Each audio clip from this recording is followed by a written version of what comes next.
ඉතින් අද මේ විඩියෙන් කතා කරන්නේ කොහොමදගේ ෆෝන් එකේ තියෙන ස්පීකර් එක ක්ලීන් කරන්න කියලා. ඉතින් ඔයාගේ ස්මාර්ට් ෆෝන් එක වතුරට වෙලා හරි නැත්නම් බිම් වැටලා ගල් කැට හිර වෙලා හරි නැත්නම් මොකක් හරි ක්‍රමයකින් ඔයාගේ ෆෝන් එකේ ස්පීකර් එක වැඩ කරන්නේ නැතුව ගියොත් හරි නැත්නම් ඔයාගේ ස්පීකර් එකේ සවුන්ඩ් එහෙම අවුල් ගියොත් එහෙම ඔයාට මෙන්න මේ ට්‍රික් එක පොඩ්ඩක් අත්හදා බලන්න පුළුවන්. ඉතින් ඔයාගේ ෆෝන් එකේ ස්පීකර් එක ක්ලීන් කරන්න තියෙන්නේ මෙච්චරයි.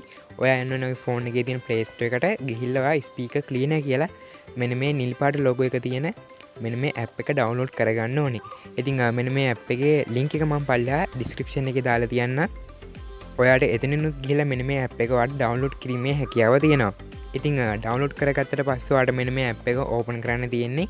ඉතින් ඕපන් කරාට පස්සේ මේගොල්ලෝ කියනවා ඔයාගේ ෆෝන් එකේ තියෙන වොලියුම් එක උපරිම වැඩි කරන්න කියලා.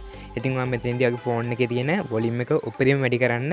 ඊට පස්සේ විනාඩියක් වගේ කාලයකදී මෙන්න මේ ස්මාර්ට් ෆෝන් එකෙන් අමුතු මියුසික් එකක් එක්ක ටිකක් වයිබ්‍රේට් එකක් වගේ එකක් අපිට ඇහෙනවා මෙන්න මේ ෆෝන් එකේ ස්පීකර් එකෙන්.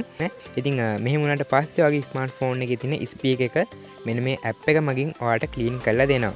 ඉතින් මෙන්න මේ ඇප් එක හරහා සරලවම ඔයාලට මෙන්න මේ දේ තමයි කරලා දෙන්නේ.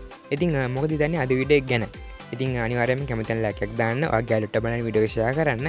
ඒ වගේම මේ වගේ අලුත්ම වටිනා වීඩියෝස් ඉස්සරහට බලන්න අනිවාර්යයෙන්ම අපේ channel එක subscribe කරලා තියාගන්න. ඉතින් මේ වගේ තවත් වීඩියෝ එකකින් අපි ඉක්මනටම හම්බෙමු. එතකන් ඔයාලට සුබම සුබ දවසක්.